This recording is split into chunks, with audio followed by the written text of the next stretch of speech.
it's Miss Jourdain here from the Calm and Elm team, and today I'm going to read you one of my favorite books from when I was a little kid called Giraffes Can't Dance. This book is actually I saved it from when I was little, and I'm going to read it to you today. It is by Giles Andrea. Look right here, it says, for Jourdain, love Aunt Bonnie, December 2002. A long time ago I got this book.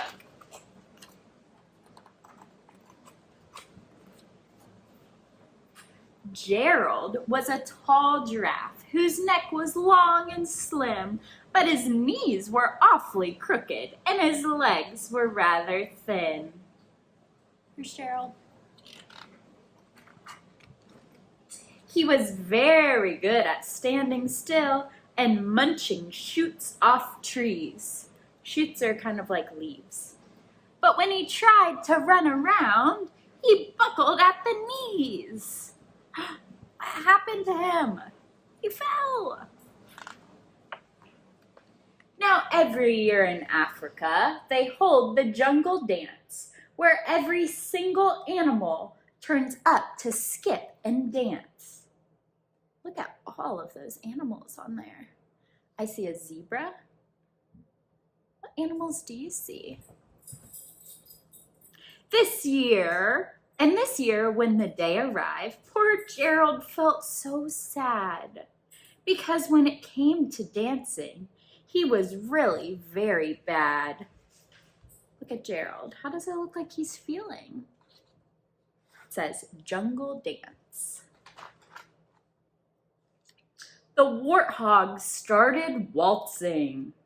The rhinos rock and rolled. The lions danced a tango that was elegant and bold.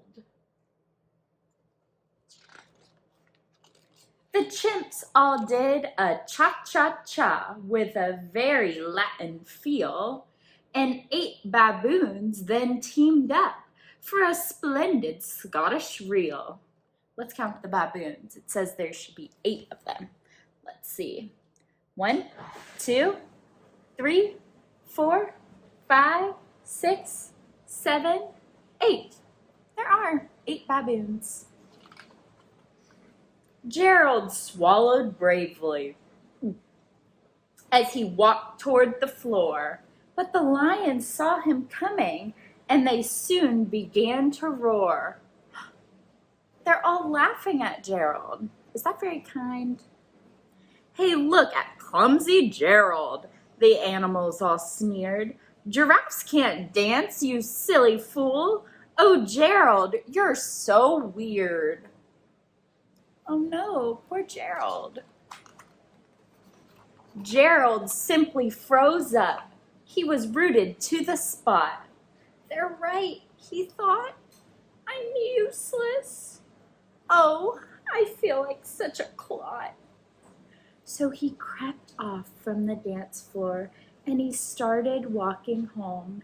He'd never felt so sad before, so sad and so alone. Then he found a little clearing and he looked up at the sky. What does he see up there? What's that? The moon can be so beautiful, he whispered with a sigh. Excuse me, coughed a cricket who'd seen Gerald earlier on. But sometimes when you're different, you just need a different song. Listen to the swaying grass and listen to the trees. To me, the sweetest music is the branches in the breeze. So imagine that the lovely moon is playing just for you. Everything makes music if you really want it to. That's what the cricket's saying. There he is. With that, the cricket smiled and picked up his violin. Then Gerald felt his body do the most amazing thing. His hooves had started shuffling, making circles on the ground. His neck was gently swaying, and his tail was swishing round. What's he doing? He threw his arms out sideways, and he swung them everywhere. Then he did a backward somersault and leapt up in the air. Gerald felt so wonderful. His mouth was open wide. I am dancing! Yes, I am dancing! I am dancing! Gerald cried. Then one by one, each animal who'd been there at the dance arrived while Gerald boogied on and watched him, quite entranced. They shouted, "It's a miracle! We must be in a dream. Gerald's the best dancer that we've ever seen." How did you learn to dance like that? Please, Gerald, tell us how. But Gerald simply twirled around and finished with a bow. How does he look here? I think he looks proud. Then he raised his head and looked up at the moon and stars above.